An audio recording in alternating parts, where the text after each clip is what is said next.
இன்னும் கொஞ்சம் நேரம் போர்வைக்குள்ளேயே சுருண்டு கொண்டிருக்க வேண்டும் என்று காவேரிக்கு ஆசைதான். குளிர்கால விடியற்காலை தூக்கத்திற்கே ஒரு தனி இன்பம் இருப்பதை அவள் பலமுறை அனுபவித்திருக்கிறாள். ஆனால் விடியும் தருவாகியாகிவிட்டதை அறிவுறுத்த தலைமாட்டில் இருந்த அலாரம் கடிகாரம் ஒரு முறை அடித்து எச்சரித்து விட்டது. பக்கத்து படுக்கை அறையில் நோயாளியாக படுத்திருக்கும் பெரிய அண்ணி சௌந்தரி இருமுவது கேட்டது. அண்ணியும் விழித்து கொண்டு விட்டாள் என்பதன் அறிகுறி அந்த இருமல் சத்தம். மேலும் வேலைக்கு கிளம்ப வேண்டிய வாரத்தின் முதல் நாள். போர்வையை வழித்து எறிந்துவிட்டு எழுந்தாள். பிளானல் நைட் ட்ரெஸ்ஸையும் மீறி குளிர் ஊசியாக உடம்பை குத்தியது. அப்பாடா என்று கத்தி அழ வேண்டும் போல்தான் அவளுக்கு இருந்தது. ஆனால் மழை, இடி, குளிர் எதுவானாலும் அவள் கட்டாயம் வேலைக்கு கிளம்பியாக வேண்டுமே. அலாரம் மறுமுறை அடிக்கும் முன் அதன் தலையை அழுத்திவிட்டு அவள் துவாலையுடன் பெரியண்ணி உபயோகிக்கும் குளியல் அறைக்கு ஓடினாள். 24 மணி நேரமும் சூடான நீரை எல்லா அறைகளில் உள்ள குழாய்களும் கொட்டும் வசதிகள் பல நிறைந்த வீடு அது. தன் அறையை ஒட்டிய குளியல் அறையிலிருந்து ஸ்நான தொட்டியில் வாசனை பொடியை தூவி வெந்நீரை நிரப்பி ஜலக்கிரீடை செய்து கொண்டு நீரில் படுத்து கிடக்க அவளுக்கு இப்பொழுது நேரம் ஏது? ஆப்பிரிக்காவில் வந்து குடியேறி ஆண்டுகள் பல ஆகிய போதிலும் பெரியண்ணி சௌந்தரி குளியல், உடை, சாப்பாடு அத்தனையிலும் தமிழ்நாட்டின் பழக்க வழக்கங்களை பத்திரமாக பிடித்து கொண்டிருந்தாள். பட்டதாரி என்ற போதிலும் எப்பொழுதும் தமிழிலேதான் பேசினாள். தாயற்ற அவளையும் சின்ன அண்ணன் லோகேந்திரனையும் தன் குழந்தைகளாக வளர்த்து ஆளாக்கியதன் பலன் அந்த வீட்டில் தமிழ் பேச்சு வழக்கத்தில் இருந்தது. ஆனால் சின்னண்ணி யசோதா கேப் மாகாணத்திலிருந்து வந்தவள். தமிழில் பேச தடுமாறினாள். அவள் ஒருத்திதான் வீட்டிலே ஆங்கிலத்திலும் ஆப்பிரிக்கன் மொழியிலும் இடையே ஜூலுவிலும் உரத்த குரலில் எல்லோரிடமும் கத்தி கொண்டிருப்பாள். முதல் நாள் ஞாயிற்றுக்கிழமை சின்னண்ணி தன் கணவனுடன் காலையிலேயே தங்கள் நண்பர்களை பார்க்க புறப்பட்டு போனாள். இரவு 10 மணிக்கு மேல்தான் வீடு திரும்பினாள். அதனால் அடித்து போட்டார் போல அவள் உறங்கி கொண்டிருந்தாள். ஆனால் அண்ணன் லோகேந்திரனுக்கு விடியும் வரை தூங்கி கொண்டிருக்க கட்டுப்படியாகாதே. சீக்கிரம் எழுந்து சென்று அவர் நடத்தி வரும் அந்த பிரபல உணவு கடையை திறந்தாக வேண்டுமே. அண்ணி சௌந்தரியின் குளியல் அறையில் குழாயடியில் கிடந்த அந்த பெரிய பித்தளை அண்டாவிலே காவேரி மிதமான சூட்டில் நீரை நிரப்பிக் கொண்டு பல் துலக்கிவிட்டு வேகமாக குளியலை முடித்தாள். அரசு நிர்வாகத்தில் இருக்கும் பள்ளி மருத்துவ சோதனை பகுதியில் அவள் சில ஆண்டுகளாக நர்ஸ் வேலை பார்க்கிறாள். வெளிர் நீல சீருடையை தரித்து கொண்டு தன் பெயர் பொறித்த பிளாஸ்டிக் பட்டையை இடது தோளின் கீழ் உடை மீது குத்தி கொண்டாள். பள்ளி பரிசோதனை வேலையில் இருக்கும் நர்ஸுகள் ஆஸ்பத்திரி நர்ஸுகளைப் போல தலையில் வெள்ளை துணியால் ஆன விசிறி அலங்காரம் செய்து கொள்ள தேவையில்லை என்பது அரசு உத்தரவு. அவள் வரை அது நல்லதாகிவிட்டிருந்தது. இடைவரை மயில் தோகையாக விரிந்து தொங்கிய தன் அடர்ந்த கூந்தலை வாரி அழகானதொரு கொண்டையாக அவசரமாக சுற்றி முடிந்து கொண்டாள். வெளிர் ரோஜா வண்ண உதட்டு சாயத்தில் உதடுகள் மின்னுவதையும் மஸ்காராவில் கண் இமைகள் பட்டாம்பூச்சியின் சிறகு போல அலங்காரமாக துடிப்பதையும் கண்ணாடியில் பார்த்து தன் அழகிலே ஒரு கணம் மயங்கி மகிழ்ந்து போனாள். மறுகணம் மனதை முள் போன்றதொரு வேதனை நெருடுவதை உணர்ந்தாள். அண்ணா எழுந்துவிட்டார் என்பதை அடுத்த குளியல் அறையிலிருந்து வந்த ஓங்கார ரீங்கார சப்தங்கள் உணர்த்தின. அவர் காலை வேளையில் பல் துளைக்கு ஒரு கோப்பை தேநீர் குடித்துவிட்டு கடைக்கு ஓடிவிடுவார். இரவு படுக்க போகும் முன்தான் அவர் குளிப்பது வழக்கம். டர்பன் நகரை விட அவள் போய் வேலை செய்ய வேண்டிய பகுதியில் குளிர் அதிகமாகவே இருக்கும் என்பதை அறிவாள். எனவே அவசரமாக தனது நைலான் பாண்டிஹோஸை எடுத்து அணிந்து கொண்டு பரபரப்புடன் ஷூக்களை காலில் திணித்து கொண்டாள். அலமாரியில் தொங்கிய கனமான சிவப்பு கம்பளி கோட்டை எடுத்து போட்டுக்கொண்டாள். சமையல் அறைக்குள் புகுந்து விளக்கை போட்டு மின்விசை கெட்டிலில் நீரை பொங்க விட்டாள். வழிப்பயணத்துக்கு தேவையான ரொட்டி சாண்ட்விச்களை தயாரித்து பிரம்பு கூடைக்குள் போட்டாள். தேநீரை சட்டென்று கலக்கி ஃப்ளாஸ்கில் மாற்றி பத்திரமாக கூடைக்குள் வைத்தாள். வண்டி ஓட்டி கொண்டு போகும்போது தூக்கம் வந்து தொலைத்தாள். ஏதாவது தின்றால் தூக்கம் களையும் என்ற எண்ணத்தில் 2 ஆப்பிள் பழங்களையும் கூடைக்குள் போட்டு அதன் மேல் ஒரு வெள்ளை துவாலையை போட்டு மூடி தயாராக்கினாள். 5 நாட்கள் லேடி சுமித்தில் தங்க ஏற்கனவே தன் சிறு பெட்டியில் மாற்று சீருடை, சில புடவைகள், ரவிக்கைகள் எல்லாம் எடுத்து தயாராக வைத்து விட்டிருந்தாள். கைச்செலவுக்கு பணம் எடுத்து பர்சில் திணித்து கொண்டு அதை தோல்பையில் போட்டு மாட்டிக்கொண்டாள். அவள் கிளம்ப தயாராகிவிட்டாள். அவசரமாக தயாரித்த தேநீரை கப்புகளில் ஊற்றி ஒன்றை எடுத்து வேகமாக பருகி முடித்தாள். அண்ணா லோகேந்திரன் சமையல் அறைக்குள் வந்தார். அவரும் வெளியே செல்ல ஆயத்தமாக பளிச்சென்ற உடையில் காணப்பட்டார். குளிர் தாங்க முடியாது அவரும் ஒரு கனமான ஸ்வெட்டரை போட்டுக்கொண்டார்.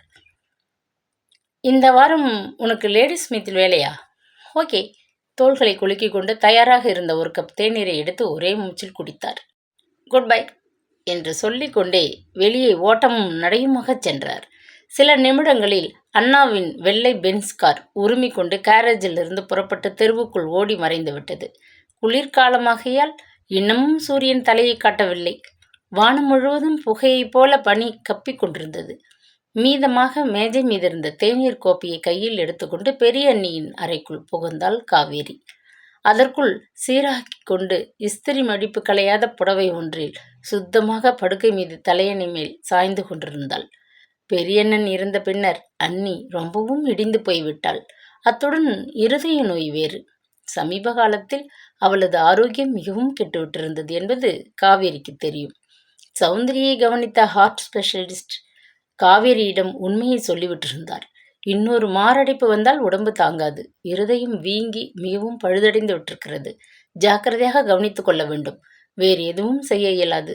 எந்த சமயமும் அன்னிக்கு மரணம் வரக்கூடும் என்ற நினைவு நெருப்பாக காவேரியின் நெஞ்சை சுட்டு கொண்டிருந்தது. வாய்விட்டு அழ முடியாத ஒரு இறுக்கமான துயரத்தில் அவள் சித்திரவதைப்பட்டு கொண்டிருந்தாள். அந்த வாரம் வெள்ளிக்கிழமை மாலை வரை தொடர்ந்தாற்போல 4 முழு நாட்கள் அவள் வீட்டில் இருக்க மாட்டாள்.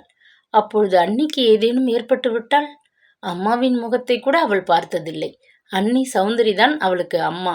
அப்பாவுக்கு பின் அப்பா, அண்ணா, தோழி எல்லாம். சௌந்தரிக்கு குழந்தைகள் ஏதும் கிடையாது.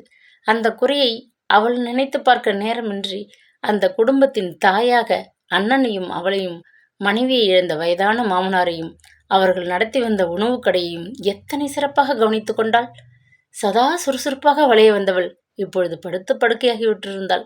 தாயை போன்ற பாசம் மிகுந்த அன்னிக்கு உடம்புக்கு முடியாத போது கூட இருந்து பணிவிடை செய்ய முடியாமல் எங்கேயோ போய் பள்ளிக்கூட குழந்தைகளை பரிசோதித்து கவனிக்க புறப்பட்டு விட்டிருக்கிறாளே. தன் இயலாமையை நொந்து கொண்ட வண்ணம் கட்டிலின் ஓரத்தில் உட்கார்ந்து கொண்டாள் காவேரி.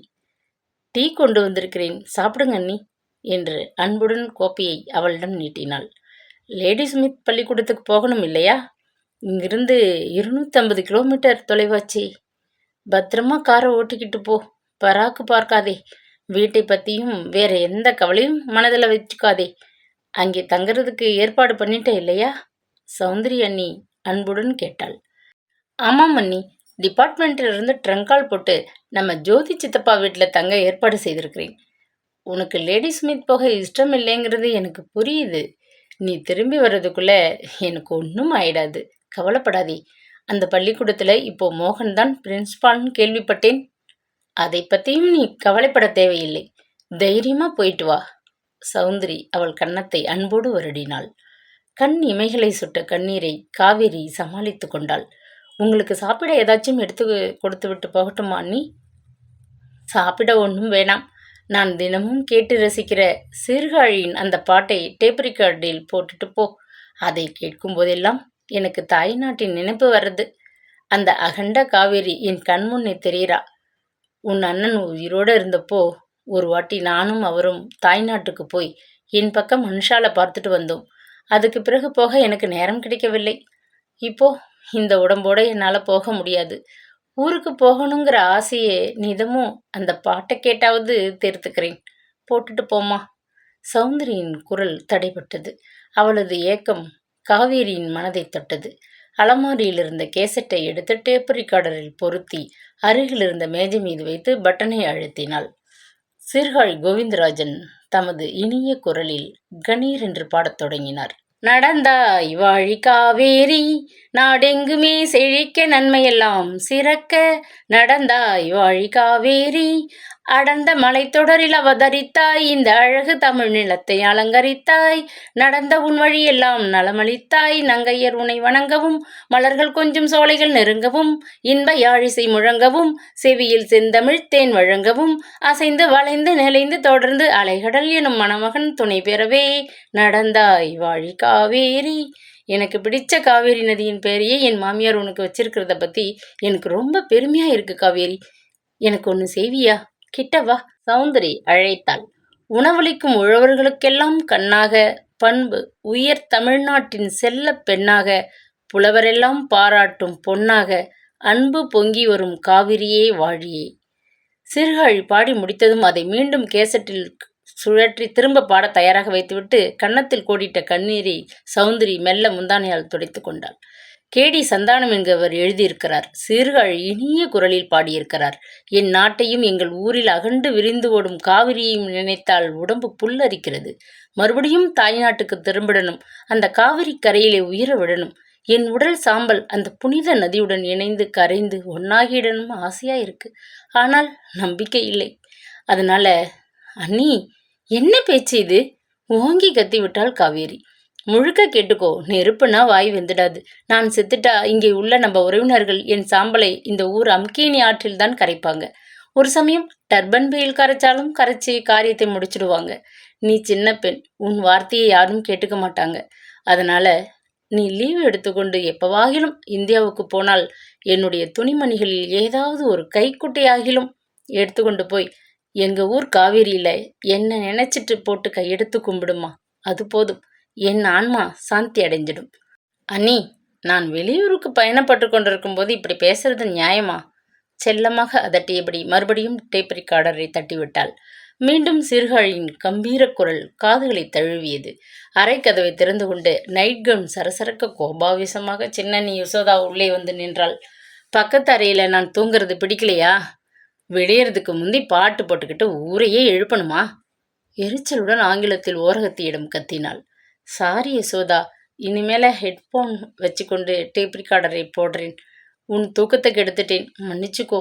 சௌந்தரி அண்ணி மெல்லிய குரலில் பேசியதை கேட்டு கொதித்து போனாள் காவேரி. தாயை போன்ற பெரிய அண்ணியிடம் யசோதா மட்டும் மரியாதை இல்லாமல் இப்படியா வந்து கத்துவாள்? அதுவும் இருதய வியாதிக்காரி. பாவம். சே, இவளும் ஒரு பெண்ணா? யசோதாவை வெறுப்புடன் வெறித்துவிட்டு சௌந்தரி பக்கம் திரும்பினாள். அண்ணி, நான் போயிட்டு வரேன். நம்ம வேலைக்காரி லீனா உங்களை கவனிச்சுக்க ஏற்பாடு பண்ணியிருக்கிறேன். மருந்துகளை மறக்காமல் சாப்பிடுங்கோ. ஏதாச்சுன்னா உடனே ஃபோன் பண்ணுங்கோ. லீவு போட்டுட்டு ஓடி வந்துடுவேன். வரட்டுமா? சின்னவளின் முகத்தை கூட பாராது விடைபெற்று கொண்டு பெட்டி கூடை இவைகளை தானே தூக்கி எடுத்துக்கொண்டு தயாராக கேரேஜில் நின்ற கவர்மெண்ட் காரின் டிக்கியில் வைத்து மூடினாள். முன் கண்ணாடியில் படிந்திருந்த பனி மூட்டத்தை துடைத்து சரி செய்துவிட்டு காரில் ஏறி உட்கார்ந்து வேகமாக அதை கிளப்பினாள். நெடுஞ்சாலைக்குள் புகுந்ததும் ஒரு ஓரமாக காரை நிறுத்தினாள். அவளுக்கு லேடி சுமித்திற்கு போகவே விருப்பமில்லை. அங்கே மோகனை சந்திக்க வேண்டும் என்ற நிர்பந்தம் வேதனையாக நெஞ்சை நொறுக்கியது. கருணை கடுகளவும் இல்லாத யசோதாவிடம் இருதய நோயில் வேதனைப்படும் பெரிய அண்ணியை விட்டு போகிறோமே என்கிற துயர தவிப்பும் சேர்ந்து கொள்ளவே அவள் ஸ்டேரிங்கின் மீது தலையை கவிழ்த்து கொண்டு குமுறி அழுதாள். ஹலோ! அதிகாரத் தோரணையில் மிடுக்காக அழைத்த ஆணின் குரலை கேட்டு அவள் திடுக்கிட்டு நிமிர்ந்தாள். வெறென்று நெடுஞ்சாலையில் விரைந்த கார்கள் எழுப்பிய ஓசையில் அந்த மோட்டார் சைக்கிள் அருகே ஊர்ந்து வந்து நின்றது அவளுக்கு கேட்கவில்லை. வெளிர் நீல ஷர்ட்டும் கருநீல அரைக்கால் பேண்ட்டுமான சீருடையில் பளிச்சென்று மோட்டார் சைக்கிள் மீது உட்கார்ந்திருந்த அந்த வெள்ளைக்கார போக்குவரத்து போலீஸ்காரரின் நீல கண்கள் சிரித்தன. ஏதாவது உதவி தேவையா நர்ஸ்? அதிகாரத் தோரணையும் அனுசரணையும் கலந்த மிடுக்கான குரலில் கேட்டபடி புன்முறுவல் அளித்தார். தேங்க்யூ ஆஃபீஸர், ஒன்றும் தேவையில்லை என்று முணுமுணுத்த காவேரி சட்டென்று தன்னை சமாளித்து கொண்டாள். கைக்குட்டையால் அவசரமாக கண்களை துடைத்து கொண்டாள். ஸ்கூல் மெடிக்கல் இன்ஸ்பெக்ஷனுக்கு தானே கிளம்பியிருக்கிறீங்க? வெகு தூரம் போகணுமா? அவளது தோள்பட்டையில் தெரிந்த பிளாஸ்டிக் பட்டையை பார்த்தபடி கேட்டார். லேடி ஸ்மித் வரை போகணும். நேற்று இரவு முய் ரிவர் அருகே நல்ல மழை பெய்திருக்கு. டிராகன்பர்க் மலை பனியால் மூடப்பட்டு கிடக்கு. சாலையில் நிதானமாக பார்த்து வண்டியை ஓட்டி கொண்டு போங்க எச்சரித்தார் அதிகாரி. சாலை விபத்துகளுக்கு என்று தனிப்பட்ட முறையில் கணிசமானதொரு தொகைக்கு நான் இன்சூர் செய்து கொண்டிருக்கிறேன் ஆஃபீஸர். கவலைப்படாதீங்க. புன்னகைத்தபடி அவள் வண்டியை கிளப்பினாள். உங்கள் குடும்பத்திற்கு அந்த பணம் பெருத்த அளவில் உதவலாம். அதற்காக நம் அரசு ஒரு துடிதுடிப்பான இளம் பெண் நர்ஸை இழக்க மனம் ஒப்புமா? Wish you a very pleasant journey. Bye bye என்று கையசைத்துவிட்டு கனவேகமாக நெடுஞ்சாலையிலிருந்து பிரிந்த கிளைச்சாலைக்குள் புகுந்து மறைந்து போனார் போலீஸ்காரர். சிறிது தூரம் ஓட்டிய பின்னர் தான் அவளுக்கு அந்த எண்ணம் மனதில் தோன்றியது. புதிதாக உருவாக்கப்பட்டுள்ள ஹைவே வழியாக போகாது நோட்டாலின் தலைநகரான மாரிஸ்பர்க்கிற்கு போகும் பழைய சாலை வழியாக போனால் மறுபடியும் ஒருமுறை அந்த அற்புத காட்சியை ஒரு சில நிமிடங்கள் பார்க்க வாய்ப்பு ஏற்படுமே. வார இறுதியில் திரும்பி வந்ததும் நர்ஸ்களின் தலைவி அந்த வெள்ளைக்காரி கார் ஓடிய தூரத்தின் விவரம் குறிக்கப்பட்டிருக்கும் லாக் புக்கை வாங்கி பார்ப்பாளே. அந்த கவர்மெண்ட் கார் எத்தனை கிலோமீட்டர் அந்த வாரம் ஓடியிருக்கிறது என்று கணக்கிடுவாளே. அவளுக்கு நேட்டால் சாலைகள் எல்லாம் மனப்பாடம். நேர் வழியாக போகாது, குறுக்கு சாலை வழியே போனால் பின்னர் ஏன் இந்த அதிகப்படியான கிலோமீட்டரை உன் கார் காட்டுகிறது என்று எல்லோர் முன்னாலும் கேட்டு அவமானப்படுத்துவாள். மேல் அதிகாரிக்கு அந்த சில கிலோமீட்டர் எதனால் அதிகமாகியது என்பதற்கு காரணம் காட்டி ஒரு கடிதம் எழுதி தொலைக்க வேண்டுமே. பிக்கல் பிடுங்கல் நிறைந்தது ஒரு தொல்லையான வேலையாட்சி அவளுடையது. ஆனாலும் இறந்து போன பெரிய அண்ணனின் நினைவு நெஞ்சை பாறாங்கல்லாக அமுக்குவதை உணர்ந்தாள். கடைசி முறையாக பெரிய அண்ணன் அண்ணி இருவருடன் ஒரு ஞாயிற்றுக்கிழமை காலை அங்கே போய் அந்த அற்புத காட்சியை பார்த்து ரசித்து சிரித்து மகிழ்ந்த நினைவு மனதை வருடவே அவள் துணிவுடன் காரை அந்த சாலையின் பக்கம் திருப்பினாள். நோட்டால் ராஜதானிக்கு தனி சிறப்பை தரும். சுற்றுலா பயணிகள் வந்து பார்த்து மகிழும் தி வாலி ஆஃப் 1000 ஹில்ஸ் என்பதை மட்டும் ஒரு முறை பார்க்காது போனால் பள்ளிக்கூடத்தில் வேலை ஓடாது போன்றதொரு இறுக்க உணர்வு ஏற்பட்டிருந்தது. பெரியண்ணன் இறந்து போவதற்கு சில நாட்கள் முன்னர் தான் அவர்கள் மூவரும் அங்கே வந்திருந்தனர். வெகு தொலைவு பயணம் போல் அண்ணி சௌந்தரி வெஜிடபிள் பிரியாணியுடன் தயிர் பச்சடியும் எடுத்து வந்திருந்தாள். பார்த்தியா உங்க அண்ணி வேலையை? கேப்டவுனுக்கு நாம் புறப்படுறாப்புல சோத்து மூட்டையோடு வந்துட்டாங்க. இதோ கொஞ்ச தூரத்தில் மாரிஸ்பர்க் இருக்கு. அங்கே என் மாமன் மகன் வீடு இருக்கு. அத்தை என்னை கண்டதும் சூடாக மீன் குழம்பு வச்சு கறி கபாப் பண்ணிட மாட்டாங்களா? பெரியண்ணன் கலகலவென்று சிரித்த நினைவை நெஞ்சில் நின்று உதற முடியவில்லை. அவளால் அண்ணி சௌந்தரியும் அவளும் மட்டும்தான் அந்த வீட்டில் சைவ உணவுக்காரர்கள். மற்றவர்கள் அசைவ உணவு உட்கொள்கிறவர்கள். அத்துடன் அண்ணன்மார்கள் இருவருக்கும் குடிப்பழக்கமும் உண்டு. பெரியண்ணன் ஓய்வு நாட்களில் மட்டும்தான் குடிப்பார். சின்னண்ணன் வேலையின் போதும் சரி, வீட்டில் இருக்கும் போதும் சரி, கொஞ்சம் தாகத்துக்கு போட்டுக்கொள்ளும் வழக்கம் உடையவர். காரை நிறுத்திவிட்டு காவேரி இறங்கினாள். சுற்றுலா பயணிகள் பார்த்து மகிழ பள்ளத்தாக்கை நன்றாக பார்க்கும் இடத்தில் பலத்த இரும்பு கம்பி தடுப்பு போட்டு வைத்திருந்தார்கள் சுற்றுலா அலுவலகத்தார். கம்பி கைப்பிடி மீது சாய்ந்தபடி கீழே கிடுகிடு பள்ளமாக தெரிந்த அந்த பள்ளத்தாக்கை பார்த்து பரவசமடையா பயணிகள் யாருமே இருக்க முடியாது. பச்சை போர்வை அணிந்தது போல ஒன்றன் அருகே ஒன்றாக எழுந்து குவியலாக காணப்படும் 1000க்கும் மேற்பட்ட சிறு குன்றுகளும் அந்த பசிய போர்வையிலே சிதறி கிடக்கும் இரத்தன சுடர்கள் போல் சிவந்த பூக்களை தாங்கி நிற்கும் கல்யாண முருங்கை மரங்களும், அவைகளிடையே சூரிய ஒளியில் வெள்ளி கோடு போல நெளிந்து ஓடி கடலுடன் கலக்க அவசரப்படும் அம்கேனி ஆற்றின் அழகு தோற்றமும் பார்க்க கண்களுக்கு பெரும் விருந்து என்பதில் சந்தேகமே இல்லை. பைனாக்குலரை வைத்து பார்த்து கொண்டே நின்ற அவளிடம் அண்ணா ஐஸ்கிரீம் கோன் ஒன்றை அருகில் இருந்த கடையில் வாங்கி கொண்டு வந்து நீட்டினார். அதை அவள் நாவால் வழித்து சுவைத்து கொண்டு நிற்கையில் ஐஸ்கிரீம் உருகி முழங்கை வரை ஓட அதை கண்ட அண்ணி சிரித்தாள். சரியான குழந்தை நீ இன்னமும் என்று அன்புடன் கடிந்தபடி தன் கைக்குட்டையால் துடைத்து விட்டாள். சொன்னாலும் சொல்லாவிட்டாலும் அவள் நம் குழந்தைதானே சௌந்தரி. இந்த குழந்தையை சீக்கிரம் கல்யாணம் செய்து வச்சு அவள் குழந்தையை நான் என் மடிமேல வச்சு கொஞ்சணும்னு ஆசைப்படுகிறேன். நேத்து கூட மோகனை பார்த்தேன். பொருள்பட அண்ணன் பேசியதும் அவள் நெஞ்சு இன்பத்தில் துடித்தது. முகம் சிவந்து போனாள். அதோ பாருங்க, அம்கேன் யாரு, எத்தனை அழகா இருக்கு. பேச்சை வேறு திசையில் திருப்ப முயன்றாள். மோகனுக்கும் அவளுக்கும் நடக்க இருந்த கல்யாணம் நின்று போனது என்பதை அறியாமலேயே பெரிய அண்ணன் இறந்து போனது ஒரு வகையில் நல்லதுதான். அவரால் அந்த அவமானத்தை, அந்த அதிர்ச்சியை தாங்கிக் கொண்டிருக்க இயலுமா? 1000 குன்றுகளை பார்த்துவிட்டு அவர்கள் திரும்பிய அன்று இரவே அண்ணனுக்கு தாங்க முடியாத வயிற்று வலி வந்து ஆஸ்பத்திரியில் அனுமதிக்கப்பட்டார். பல பிரபல வைத்தியர்கள் கவனித்தும் அண்ணன் இறந்து போனார். அக்யூட் ஹெமராஜிக் பான்கிரியாட்டைட்ஸ் என்றார்கள் வைத்தியர்கள். விதி என்றால் எதிர்வீட்டு பாட்டி, பேரிழப்பு என்றார்கள் அவளது நண்பர்கள். பெரியண்ணனை அழுத்தமாக நினைவுறுத்திய அந்த 1000 குன்று பள்ளத்தாக்கை பார்க்க அவள் கைப்பிடி மீது சாய்ந்து கொண்டாள். அப்பப்பா என்ன குளிர், ஊசி போல முகத்தை குத்துகிறதே என்று முனகியபடி தனது கம்பளி கோட்டை இழுத்து மூடிக்கொண்டு கைகளை பின்னியபடி நின்றாள். கீழ்வானம் லேசாக சிவக்கத் தொடங்கிவிட்டிருந்தது. குளிர்காலமானதால் பசிய போர்வைக்கு மேல் குன்றுகளை வெள்ளை பனிப்படலம் மூடிக்கொண்டிருந்தது. இங்கும் அங்கும் அதையும் மீறி கல்யாண முருங்கையின் சிவந்த பூக்கள் சில எட்டி பார்த்து கொண்டிருந்தன. டிசம்பர் மாதத்திலே சூரியன் பளிச்சென்று புறப்படும் காலை வேளையிலே வந்து பார்த்தால் இது ஒரு கோலாகலமான காட்சி. இப்போ பள்ளத்தாக்கு பனி போர்வையில தூங்கிக்கிட்டு இருக்கே. ஆமாம், எங்கே போறாப்புல? கேட்டபடி மிக அருகில் வந்து கைப்பிடி மீது சாய்ந்து கொண்டு நின்றான் தாமோதரன். காவேரிக்கு தூக்கி வாரி போட்டது. இவன் இந்த கால வேளையில் இங்கே எப்படி? அவள் மனதினுள் எழுந்த கேள்விக்கு உடனே அவன் பதில் தந்து விட்டான். ஜபுலானா என்கிற கல்லூரி மாணவனுக்கு பயங்கரவாதி என்ற குற்றச்சாட்டில் மரண தண்டனை வழங்கி இருக்காங்க இல்லையா? அவனை பிரிட்டோரியா ஜெயிலில் பார்த்து அப்பீல் செய்ய போகிறோம். அவசரப்பட வேண்டாம் என்று ஆறுதல் சொல்லிவிட்டு வீடு திரும்பிக் கொண்டிருக்கிறேன் என்றான். குளிருக்கு அடக்கமாக தாடை வரை எட்டிய கழுத்து வைத்த கம்பளி சட்டைக்குள் அவன் முன்னை விட பருமனாக தோன்றினான். அப்படி ஒன்றும் பார்க்க வேணாம். நான் எப்போதும் போல ஒரே சீரான எடையில்தான் இருக்கேன். கம்பளி சட்டையில் குண்டாக தெரிகிறேன். மற்றபடி அதே தாமோதரன் தான் சிரித்தான். பளிச்சென்று அவனது முகத்தில் களையிட்ட அந்த சிரிப்பை வியப்புடன் பார்த்து கொண்டு நின்றாள். பல்வேறு கலவை உணர்வுகளால் அவள் மனம் கொந்தளித்தது. இந்த தங்க நிற கைகள் பக்கத்தில் என் கைகளை பார், எத்தனை கருப்பு! பிரிட்டோரியா குளிரில் முன்னைவிட நான் கருத்து போனேன், கவனிச்சியா? கலகலவென்று சிரித்தான் தாமோதரன்.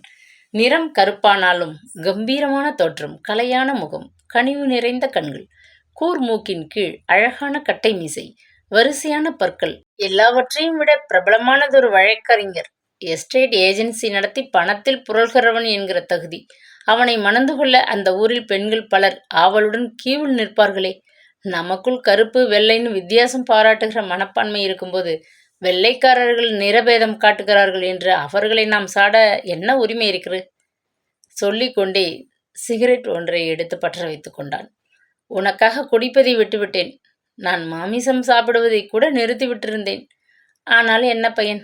உன் சின்ன அண்ணிக்கும் அண்ணனுக்கும், ஏன் பெரியவருக்கு கூட என் நிறம் பிடிக்காமல் போயிடுச்சு. மோகனை போல கோதுமை நிறத்தில் உனக்கு மாப்பிள்ளை தேட ஆசைப்பட்டார்கள். கீழ் உதட்டை அழுத்தி கடித்துக்கொண்டு கோபமாக அவனை நிமிர்ந்து பார்த்தாள். உண்மை அதுவல்ல என்பது உங்களுக்கே தெரியும் மிஸ்டர் தாமோதரன். காலை வேளையில் தொலைதூரம் வேலைக்கு கிளம்பி கொண்டிருக்கும் போது என்னிடம் வம்பு சண்டை இழுக்கிறீங்க இல்லையா? ஏதோ ஒரு காரணம்.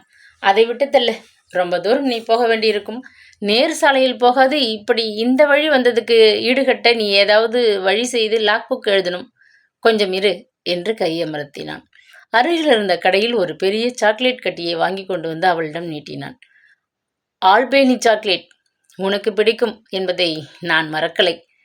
அதில் உள்ளது போல கசப்பும் இனிப்பும் நிறைந்ததுதான் வாழ்க்கை. சிலருக்கு ஒரே இனிப்பாக வாழ்க்கை அமைந்து விடுகிறது, சிலருக்கு முடிக்காது. அவளிடம் அதை கொடுத்தான். வழியில் தூக்கம் வந்தால் ஒரு வில்லலை ஒடிச்சு வாயில் போட்டுக்கொண்டு மென்று தின்றபடி வண்டியை ஓட்டு. தூக்கம் கலைஞ்சு போயிடும். Thank you mister Damodaran. அதை அவள் பெற்றுக்கொண்டாள். எனக்கு இந்த மிஸ்டர் பிடிக்காது. நீ எப்பொழுதும் என்னை தாமு என்று நட்புரிமையோடு கூப்பிடலாம் சொல்லியிருக்கேனே, ப்ளீஸ் என்றான். துயரமும் வெக்கமும் நெஞ்சை நொறுக்க அவள் மௌனமாக முறுவலித்தாள். உங்க அம்மா இறந்தபோது என்னால் சாவுக்கு வர முடியலை, புரிஞ்சிக்கிங்கன்னு நினைக்கிறேன் தாமு. அரசியல் கோதாவில் குதிச்சிருக்கிற என்ன சதா சிஐடி கண்காணிச்சுக்கிட்டு இருக்காங்க. அரசு ஊழியரான நீ என் வீட்டுக்கு வர்றது சாத்தியப்படாது, புரிகிறது? மேலும் சாவுக்கோ வாழ்வுக்கோ பெருத்த கூட்டம் போட்டு ஆர்ப்பாட்டம் செய்கிறது எனக்கு பிடிக்காது. அம்மாவை அமைதியாக அனுப்பி வைத்து விட்டேன். மெல்லியதாக சிரித்தான் அவன். அம்மாவுக்கு பிறகு வீட்டை அம்மாவை ஆர்ப்பாட்டம் இல்லாமல் அனுப்பி வச்சது போல் சத்தம் போடாமல் ஒரு பதிவு திருமணம் செய்து கொண்டு விட்டேன்னு நினைச்சா அது தப்பு. ஒரே ஒருத்தியை தான் நான் விரும்பினேன், அது வீணாகி போச்சு. வீட்டை என் அமெரிக்கா வேலையால் பார்த்துக்கிறான். சமையல் கூட அவன்தான். காது மடல்கள் சூடாக உடம்பு குறுகி போன உணர்வில் அவள் ஒரு கணம் ஆடிப்போனாள். நான் கிளம்பணும், நேரமாகிறது. சாக்லேட்டுக்கு நன்றி. அவனை நிமிர்ந்து பார்க்க துணிவின்றி வேகமாக திரும்பி காரில் ஏறிக்கொண்டு விரைவில் கிளம்பினாள். தாமோதரன் அவளை நேசித்தான். திருமணம் செய்து கொள்ள ஆசைப்பட்டான். துணிந்து அவளது அண்ணனிடம் கேட்டான். அண்ணன்களுக்கு தாமோதரனின் அரசியல் கொள்கையில் பிடிக்கவில்லை, மறுத்தனர். அவளுக்கு மோகன உருவத்தில் பெரிய ஈர்ப்பு இருந்தது, மறுத்துவிட்டாள். ஆனால் மோகன் அவள் மனதை எப்படி உடைத்து விட்டான்? கிர்ரென்று வண்டியை ஓட்டி கொண்டு போனவள் சடக்கென்று ஒரு ஓரமாக ஓடித்தாள். பிளடி ஃபுல் என்று வேகமாக அவள் கார் மீது உராயும் வண்ணம் வண்டியை ஓட்டிய ஒரு வெள்ளைக்காரன் அவளை பார்த்து உருமிய போது அவள் கைகளும் கால்களும் நடுங்கின. ஒரு பெரும் விபத்திலிருந்து மயிரிழை இடைவெளியில் தப்பியிருக்கிறாளே. மோகனை பற்றி சிந்திக்காது தன் வேலையை பற்றிய நினைப்போடு இனி எச்சரிக்கையாக வண்டியை ஓட்ட வேண்டும் என தன்னை ஒருவாறு சமாளித்து கொண்டு மேலே வண்டியை ஓட்டி கொண்டு போனாள். இத்தாலிய இன்ஜினியர்களால் உருவாக்கப்பட்ட அந்த புதிய நெடுஞ்சாலை மலை சரிவின் மீது அகன்ற நீண்டதொரு கோடு போல கண்களுக்கெட்டிய தூரம் வரை ஓடிக்கொண்டிருந்தது. பனிப்படலத்தை விரட்டிவிட்டு வீசத் தொடங்கிய சூரிய ஒளியில் 3 பகுதிகளாக பிரிக்கப்பட்டிருந்த சாலையில் வண்டிகள் ஒன்றன் பின் ஒன்றாக விரைந்து கொண்டிருப்பது நன்றாக தெரிந்தது. எதிர்ப்புறமாக வரும் வாகனங்களுக்கு வேறு வழி அமைக்கப்பட்டிருந்ததால் போக்குவரத்தில் நெரிசலுக்கு இடமிருக்கவில்லை. விபத்துகளுக்கும் வாய்ப்பு அதிகமில்லை. சாலையின் நடுப்பகுதியில் நிதானமான வேகத்தில் வண்டியை காவேரி ஓட்டி கொண்டு சென்றாள். பொழுது நன்றாக விடிந்து பூமி சூரியனின் பொன் ஒளியில் மூழ்கி கிடந்தது. குளிர்காலத்து வெயிலை அவள் எப்பொழுதுமே வரவேற்பது வழக்கம். பச்சிளங்குழந்தை தன் பிஞ்சு விரல்களால் மெல்ல வருடுவது போல சூரியனின் வெப்பம் அவளது முகத்தை தடவியது மனதிற்கு இதமாக இருந்தது. கண்களை இருபுறமும் ஓடவிட்டபடி அவள் வண்டியை செலுத்தி கொண்டிருந்தாள். நோட்டால் மாநிலத்தை the Garden Colony of South Africa என்று செல்ல பெயரிட்டு அழைப்பதற்கு அர்த்தமில்லாது போகவில்லை. எத்தனை ஒரு அழகான இயற்கை காட்சி! தனக்குள்ளே அவள் முணுமுணுத்தபடி கண்களால் அதை பருகுவது போல ஆவலுடன் இரு பக்கமும் பார்த்து கொண்டே வண்டியை ஒரே நிதானத்தில் ஓட்டி கொண்டு போனாள். மஞ்சள் பூக்கள் குலுங்கிய வாட்டல் மரங்கள் சாலைக்கருகே அணி செய்ய, இடையிடையே ஊதா பூப்பாவடை விரித்த ஜகரண்டா மரங்கள் எழிலுடன் காற்றுக்கு தலையசைத்து கொண்டிருந்தன. அவைகளை தாண்டி பசிய வயல்கள், அதற்கு பின்னால் வானத்தை முத்தமிட்டபடி ஓடிய நீல மலைத்தொடர். பார்க்க திகட்டாத ஒரு எழில்மிக்க காட்சி. வண்டியை ஓட்ட அலுப்பே தெரியாதபடி உற்சாகமூட்டும் சூழ்நிலை. இத்தனை இருந்தும் மனதில் பூரண மன நிம்மதியின்றி உணர்வுகள் தொய்ய அவள் பயணப்பட வேண்டியிருந்தது. ஒரு துர்பாக்கியமே. பெருமூச்செறிந்தாள் காவேரி. சிறிது தூரத்தில் சாலை ஓரத்தில் மரங்களுக்கிடையில் புதராக மண்டி கிடந்த அசேலியா செடிகளில் சிரித்து கொண்டிருந்த வெள்ளை மலர்களை கண்டதும் சங்கிலி தொடராக தாமோதரனை பற்றிய நினைவுகள் ஒன்றன் பின் ஒன்றாக உள்ளத்தில் எழுவதை உணர்ந்தாள். 2 ஆண்டுகளுக்கு முன் முதலாக அவனை சந்திக்க நேர்ந்த அந்த நிகழ்ச்சி அப்பொழுதுதான் நடந்தது போல எத்தனை தெளிவாக நினைவில் எழுந்தது. அந்த வாரம் அவள் சாட்ஸ்வொர்த் என்னும் பகுதியில் இருந்த ஒரு இந்திய பள்ளிக்கூடத்திற்கு மெடிக்கல் இன்ஸ்பெக்ஷனுக்கு செல்ல வேண்டியிருந்தது. பள்ளி குழந்தைகளை பரிசோதிக்க டாக்டர் வருமுன் நர்ஸுகள் பரிசோதனைக்கு ஒரு அறையை தயார் செய்து மாணவ மாணவிகளை வகுப்பு வாரியாக பிரித்து வரிசைப்படுத்தி வைக்க வேண்டும். அவளுடன் கூட வந்த நர்ஸ் நளினா பரிசோதனை அறையை தயாராக வைத்து விட்டிருந்தாள். காலை பிரார்த்தனை முடிந்ததும் பள்ளி பிள்ளைகளை வகுப்புகளுக்கு அனுப்பிவிட்டு தமது அறைக்கு திரும்பிய பிரின்ஸ்பால் தம் வரவுக்காக மெடிக்கல் இன்ஸ்பெக்ஷன் பற்றி ஏதோ பேச அவள் காத்திருப்பதை கண்டார். உட்காரச் சொல்லி உபசரித்தபடி காவேரி வாயை திறக்கும் முன் திறந்து கிடந்த அறைக்கதவை யாரோ விரலால் தட்டுவது கேட்டது. நான் வரலாமா? கனத்த ஆனால் காதுகளை மென்மையாக தழுவும் குரலோடு ஷேவிங் லோஷனின் மனம் குப்பென்று அறைக்குள் வந்து மோதியது. வரலாம். பள்ளிக்கூட தலைவர் பதிலளித்து முடிப்பதற்குள் புயலாக உள்ளே வந்து நின்ற உயரமான வெளிர் நீல சஃபாரி சூட்டுக்காரனை வியப்புடன் நிமிர்ந்து பார்த்தாள். நாளேட்டுத்தாள் ஒன்றில் சுற்றி அவன் கையில் பிடித்திருந்த பொட்டலத்திலிருந்து வெள்ளை அசேலியா மலர் கொத்தொன்று எட்டி பார்த்து கொண்டிருந்தது. உன் பள்ளிக்கூடத்தில் வெள்ளை அசேலியா செடி இல்லை என்று வருத்தப்பட்டாய் இல்லையா? மாரிஸ் பார்க்குக்கு கேஸ் விஷயமா போயிருந்தேன். வழியில் என் மாமன் வீட்டில் டீ சாப்பிட போயிருந்தேன். வழியில் அசேலியா செடியிலிருந்து உனக்காக வேரோடு பிடுங்கி பத்திரமா எடுத்துட்டு வந்திருக்கிறேன். உடனடியாக தோட்டக்காரனிடம் கொடுத்து நடச்சொல். சிரித்தபடி பிரின்ஸ்பால் காட்டிய ஆசனத்தில் அமர்ந்து கொண்டான் அவன். தாமு, இவங்க நம்ம ஸ்கூலை இன்ஸ்பெக்ட் பண்ண வந்திருக்கிற மெடிக்கல் டீமை சேர்ந்த நர்ஸ் மிஸ் காவேரி. இவர் மிஸ்டர் தாமோதரன்.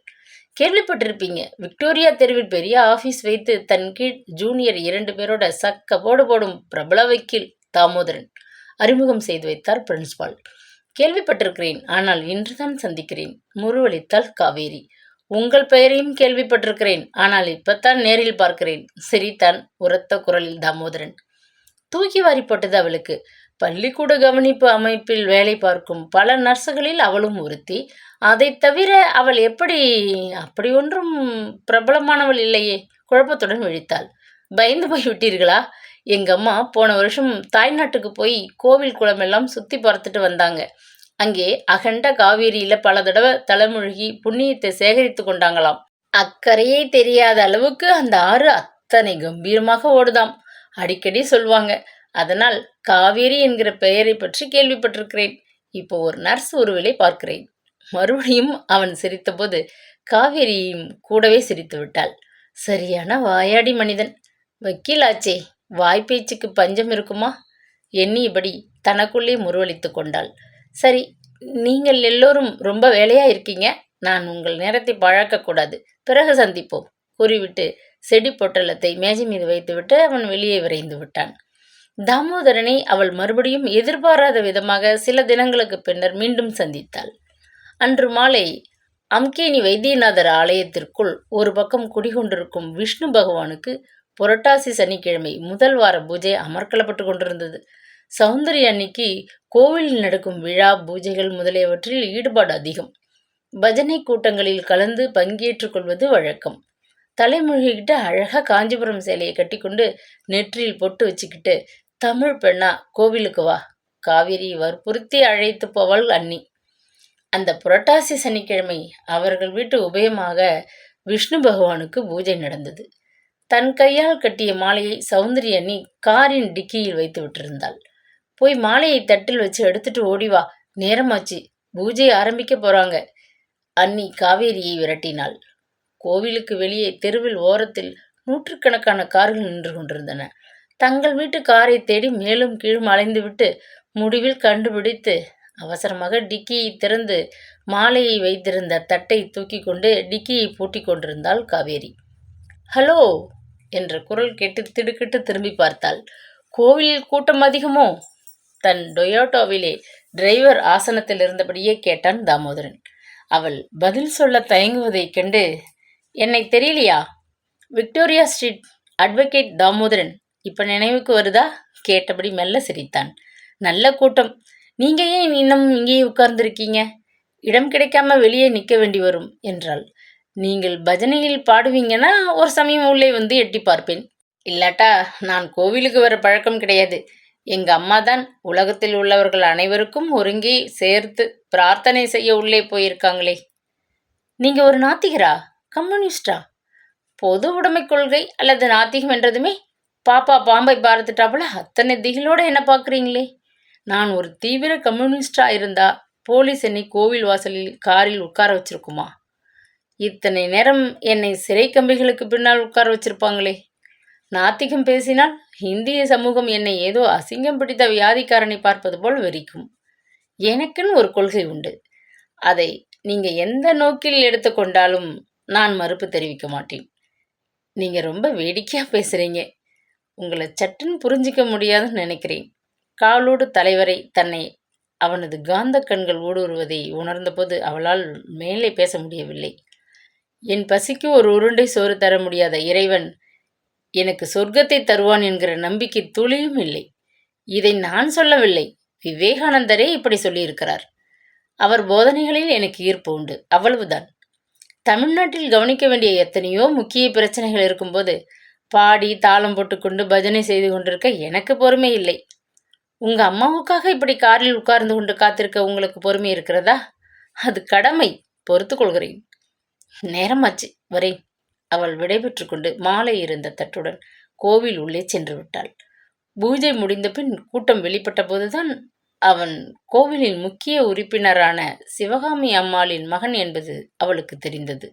சிவகாமி அம்மாளின் குடும்பம் கோவில் திருப்பணிக்கு ஆண்டாண்டு காலமாக எவ்வளவோ செய்திருக்கிறது என்பதை அந்த ஊரே அறியும்.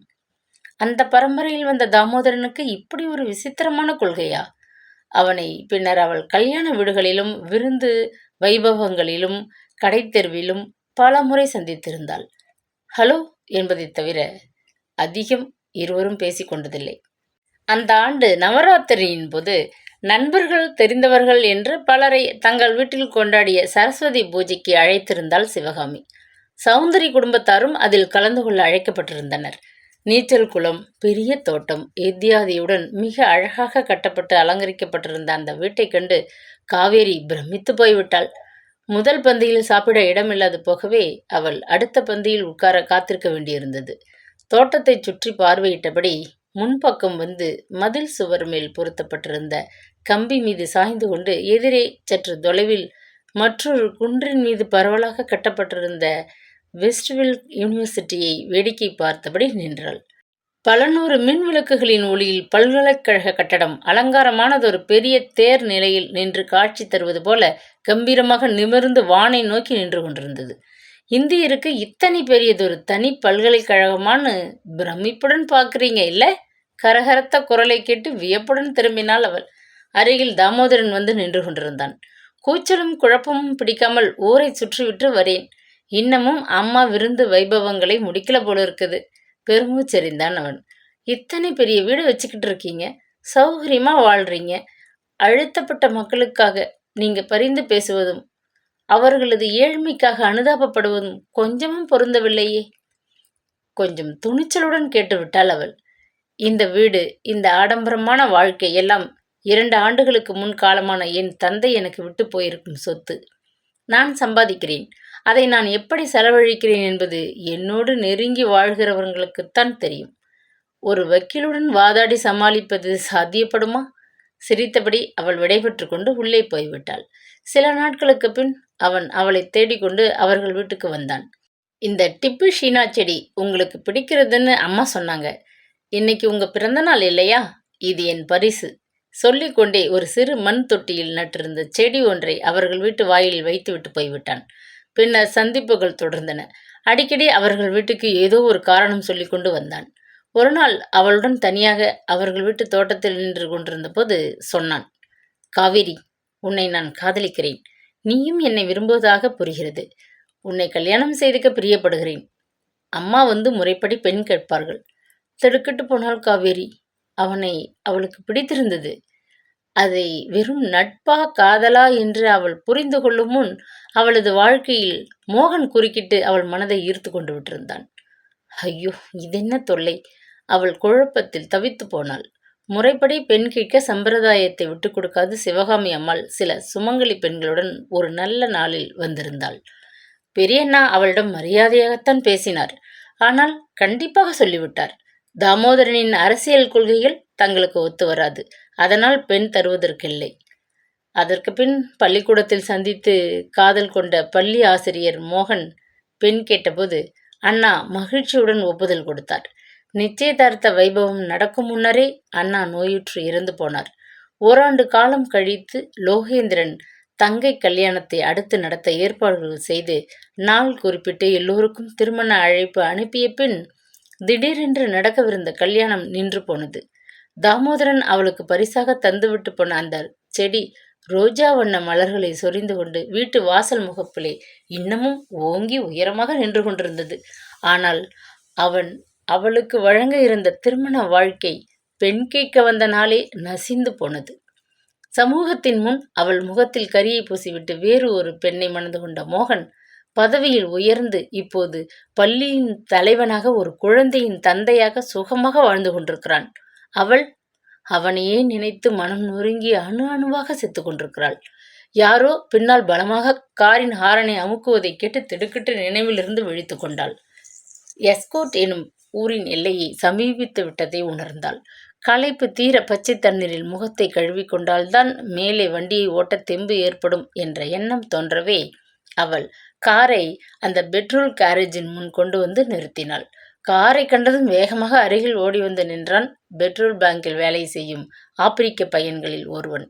தேவைப்பட்ட அளவை அவள் சொன்னதும் துரிதமாக பெட்ரோலை ஊற்றி முடித்து சக்கரங்களில் உள்ள காற்று அழுத்தம், எண்ணெயின் அளவு எல்லாவற்றையும் சோதித்து சரி செய்துவிட்டு காரின் முன்கண்ணாடி மீது நீர் தூவி நன்றாக துடைத்து விட்டான்.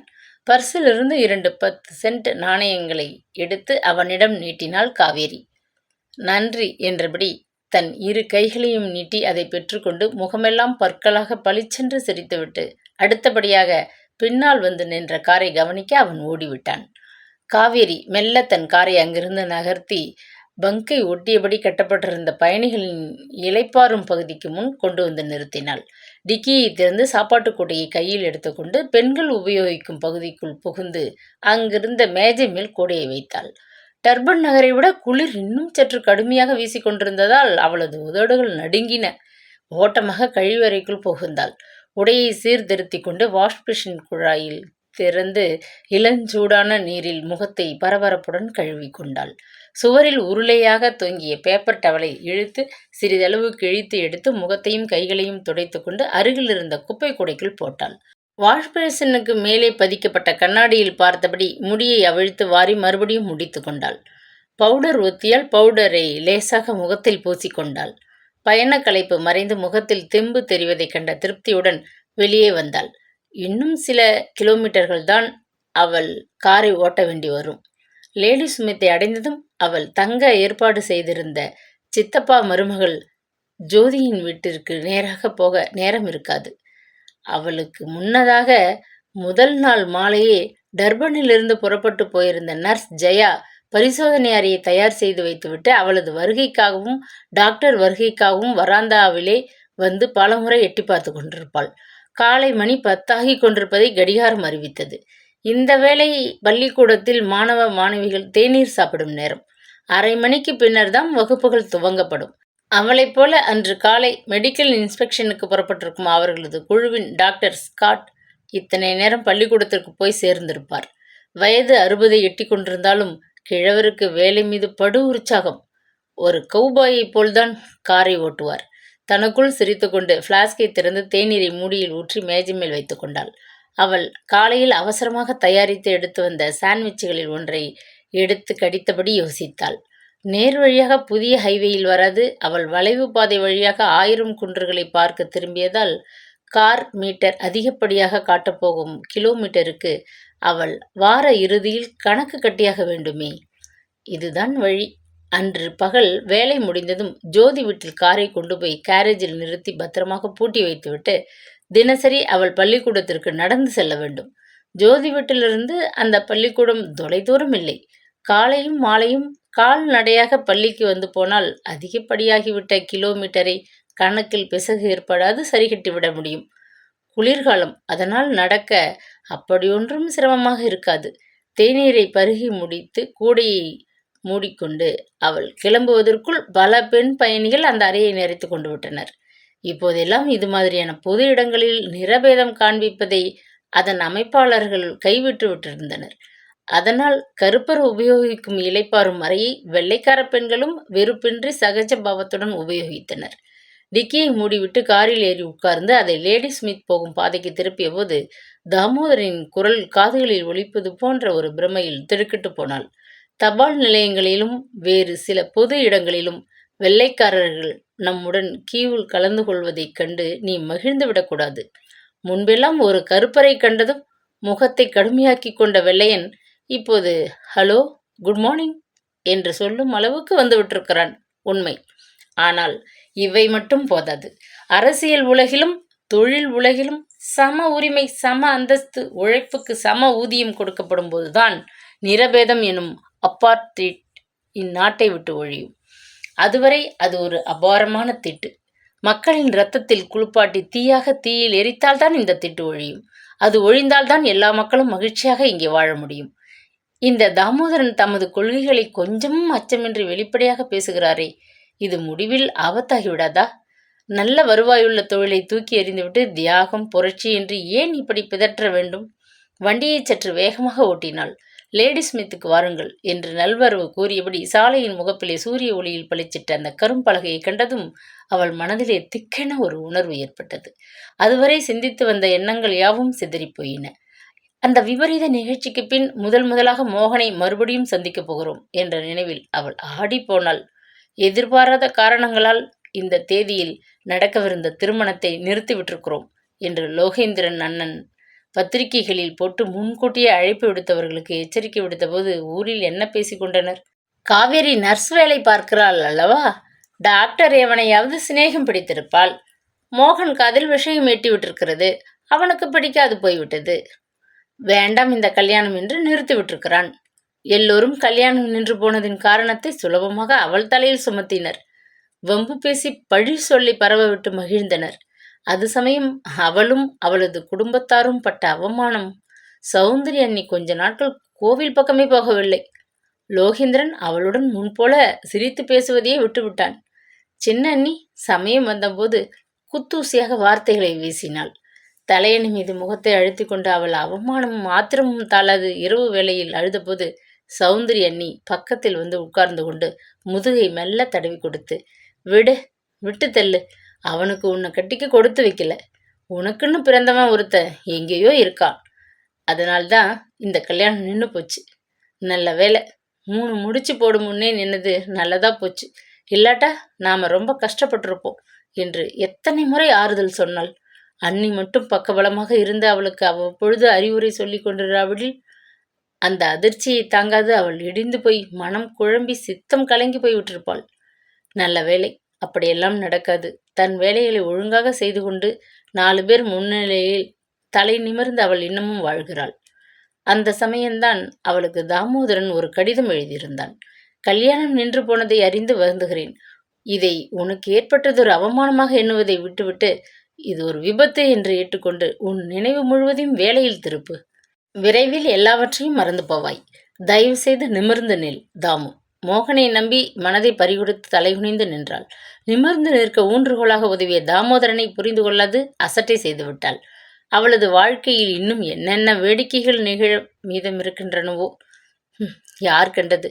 பெருமூச்செறிந்தபடி லேடி ஸ்மித் ஊருக்குள் காரை நிதான வேகத்தில் செலுத்தினாள். பள்ளிக்கூடத்தின் திறந்த கேட்டின் வழியே உள்ள நடைபாதை மீது ஓட்டி பள்ளி பரிசோதனைக்கு வந்துள்ள டாக்டர் ஸ்காட், நர்ஸ் ஜெயா இருவரின் கார்கள் நிற்கும் இடத்திற்கு திருப்பி அதை அருகே நிறுத்திவிட்டு இறங்கினாள். தேநீர் வேலை முடிந்து விட்டதை அறிவிக்க மணி அடித்தது. முன்புற தோட்டத்திலே சிட்டுக்குருவிகள் போல் ஓடி ஆடிக்கொண்டிருந்த பள்ளி சிறுவர் சிறுமிகள் வகுப்புகளுக்கு விரைந்தனர். டிக்கியை திறந்து ஃபைல்கள் கொண்ட பெட்டியை இறக்கி அவள் கீழே வைத்துவிட்டு திரும்பிய போது பார்த்து விட்டாள். நர்ஸ் ஜெயாவுடன் சிரித்து கொண்டு என்னவோ பேசியபடி மோகன் தனது அறையை நோக்கி வராந்தாவிலே வேகமாக நடந்து கொண்டிருந்தான். சம்மட்டியால் யாரோ ஓங்கி தலை மீது அடித்து விட்டது போன்றதொரு அதிர்ச்சியில் அவள் உடல் முழுவதும் நடுங்கியது. நெஞ்சை அடைத்து விடும் போன்றதொரு துக்கம் அடி வயிற்றிலிருந்து புரண்டு எழுவதை உணர்ந்தாள். நான் கொண்டு போய் இந்த பெட்டியை பரிசோதனை அறையில் வைக்கட்டுமா நர்ஸ்? ஒரு மாணவன் சிரித்தபடி ஓடி வந்து பெட்டியை தூக்கி கொண்டு கேட்டான். தேங்க்யூ லிட்டில் பாய் என்று நன்றி தெரிவித்தபடி டிக்கியை மூடி போட்டி சாவியை சீருடை பையில் போட்டுக்கொண்டு வேதனை மிக்க அந்த சந்திப்புக்கு தன்னை தயாராக்கி கொண்டு வராந்தா மீது மெல்ல நடந்தாள். தலைமை ஆசிரியர் அறையை நோக்கி அவள் தயங்கியபடி நடந்தபோது முன்னால் இருந்த அறையில் வகுப்பை துவங்கிவிட்ட ஆசிரியர் உரத்த குரலில் ஒரு மாணவனிடம் கேட்ட கேள்வி துல்லியமாக அவள் காதுகளில் விழுந்தது. சரித்திர வகுப்பு நடந்து கொண்டிருந்தது போலும். லேடி ஸ்மித் என்று இந்த ஊருக்கு பேர் வந்ததுக்கு காரணம் என்ன? யாருக்கு தெரியும்? தெரிஞ்சவங்க கையை தூக்குங்க. ஆசிரியர் மறுபடியும் கேட்டபோது எனக்கு தெரியும், சொல்லட்டுமா என்று கத்த வேண்டும் போன்றதொரு வேகம் அவளுக்கு எழுந்தது. கண்களில் நீர் முட்டிக்கொண்டது. அவளும் பள்ளிக்கூட நாட்களில் அந்நாட்டு சரித்திரத்தில் படித்த கதைதான் அது. கேப் மாநிலத்திற்கு கவர்னராக இருந்த ஹாரி ஸ்மித் என்பவர் உள்நாட்டில் ஏற்பட்ட கலகம் ஒன்றை அடக்க சில போர் வீரர்களுடன் ஒரு திடலில் முகாமிட்டிருந்தார். ஒரு மாலை பொழுது சில கலகக்காரர்கள் 15 வயதான ஒரு அழகான ஸ்பானிய பெண்ணை பலவந்தம் செய்ய துரத்திய போது அவள் முட்புதர்கள் மீது விழுந்து ஓடி அவர்களிடமிருந்து தப்பி கவர்னர் தங்கியிருந்த கூடாரத்திற்குள் புகுந்து காப்பாற்றுங்கள், என்னை காப்பாற்றுங்கள் என்று கதறி அழுதாள். உள்ளே எரிந்த மெழுகுவர்த்தியின் ஒளியில் கண்ணீரும் கம்பளையுமாக தரை மீது மண்டியிட்டு கொண்டு உட்கார்ந்திருந்த அந்த பெண்ணை பார்த்தார் கவர்னர். அதுவரை திருமணத்தை பற்றியே எண்ணாதிருந்த அவர் மனதில் காதல் பிறந்துவிட்டது. கலகத்தை வெற்றிகரமாக அடக்கியதுடன் கலகக்காரர்களிடமிருந்து அந்த பெண்ணை காப்பாற்றிய கவர்னர் கேப்புக்கு திரும்பியதும் அவளை திருமணம் செய்து கொண்டு விட்டார். பல காலம் லேடி ஸ்மித் அம்மையார் தமது கணவருக்கு உற்ற துணையாக, காதல் மனைவியாக, மக்களுக்கு அன்பான சமூக சேவையாக இருந்தார். தமது காதலின் நினைவை நிரந்தரப்படுத்த அந்த ஊருக்கு லேடி ஸ்மித் என்று தமது மனைவியின் பெயரையே வைத்துவிட்டார் கவர்னர். காதலின் சின்னமாக திகழும் அந்த ஊருக்கு காதலில் தோல்வியடைந்த அவள் வந்திருக்கிறாள். தோல்வி தந்தவனை சந்தித்து வேலையை பற்றி பேச வேண்டும்.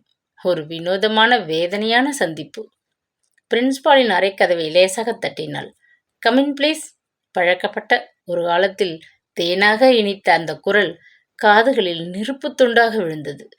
நெஞ்சே வெடித்துவிடும் போன்றதொரு இறுக்க உணர்வில் மூச்சு முட்ட திணறிக்கொண்டு மெல்ல கதவை திறந்து கொண்டு உள்ளே சென்றாள். கீழே விழுந்து விடுபவள் போல கால்கள் நடுங்கின. நெற்றியில் வியர்வை முத்துக்களாக அரும்ப மார்பு துடிதுடிக்க மோகன் முன் நின்றாள் Kaveri. S nurse. Coat suit அலங்காரத்தில் ஆசனத்தை நிறைத்து கொண்டிருந்த மோகன் இடது கையால் கழுத்துட்டையை நாசுக்காக தளர்த்தி கொண்டு மிடுக்குடன் நிமிர்ந்து அவளை பார்த்தான். எதிரே தெரிந்த ஒரு நாற்காலியை மௌனமாக அவளுக்கு காட்டிவிட்டு அருகில் வந்து நின்ற ஒரு இளம் ஆசிரியர் பக்கம் திரும்பினான். மிஸ்டர் சதீஷ், இவங்க நம்ம பள்ளிக்கூடத்திற்கு வந்திருக்கும் மெடிக்கல் இன்ஸ்பெக்ஷன் டீமை சேர்ந்த நர்ஸ். இந்த வாரம் முழுவதும் நடக்கப் போகும் பரிசோதனைக்கு தேவைப்பட்ட உதவிகளை கவனிக்கும் பொறுப்பை உங்களிடம் ஒப்படைத்திருக்கிறேன். சரிதானே? முருவளித்தான். முன்பின் தெரியாதவளை அவளது உத்தியோக நிலையில் அறிமுகப்படுத்துவது போல் எத்தனை அசட்டையாக பேசிவிட்டான். அவமானத்தில் குறுகி போய் அவள் தொப்பென்று நாற்காலியில் அமர்ந்து கொண்டாள். பேச முடியாது போல தொண்டை இறுகி போயிற்று. புதிதாக ஆசிரியர் வேலையில் வந்து அமர்ந்திருக்கும் அந்த இளைஞனுக்கு அவர்களை பற்றிய கதை தெரியாது போலும். ஆனால் டர்பன் நகரத்தில் உள்ள எல்லா பள்ளிக்கூடத்து ஆசிரியர்கள், கணக்கர்கள், ஆயாக்கள், தோட்ட வேலைக்காரர்கள் என்று அனைவருக்கும் தெரிந்த ரகசியம் அது. பள்ளி ஆசிரியர் மோகனுக்கும் நர்ஸ் காவேரிக்கும் நடக்க இருந்த திருமணம் திடீரென்று நின்று போய்விட்டது. சில மாதங்களுக்கு பின் டர்பன் நகர் அருகே உள்ள அம்சிண்டே என்ற ஊரில் அன்னாச்சி பயிர் செய்து வெளிநாட்டு ஏற்றுமதி மூலம் பணத்தை குவித்துவிட்ட பிரபல விவசாயி சதானந்தத்தின் செல்வ மகள் பிரமீளாவுக்கும் அவனுக்கும் தடபுடலாக திருமணம் நடந்தேறி மருமகனுக்கு டர்பன் நகரில் மிக வசதியானவர்கள் வாழ்கிற வெஸ்ட்வில் பகுதியில் அழகானதொரு வீட்டை வாங்கி அதில் ஜாமான்களை நிறைத்து கல்யாண பரிசாக கொடுத்து விட்டிருந்தார் சதானந்தன்.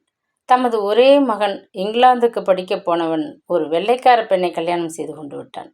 நாட்டின் சட்டப்படி கருப்பு நிறத்தவன் ஒரு வெள்ளைக்கார பெண்ணை கல்யாணம் செய்து கொண்டு அங்கே தங்கி வாழ இயலாது என்பதை அறிந்து அவன் திரும்பி தன் நாட்டுக்கு வராது இங்கிலாந்திலேயே தங்கிவிட்டான் என்ற ஏக்கமும் கோபமும் தாங்க முடியாத கிழவர் சதானந்தன் தமது சொத்துக்களை விற்று முதலாக்கி வங்கியில் போட்டுவிட்டு தமது மகளுடன் தங்கிவிட்டார்.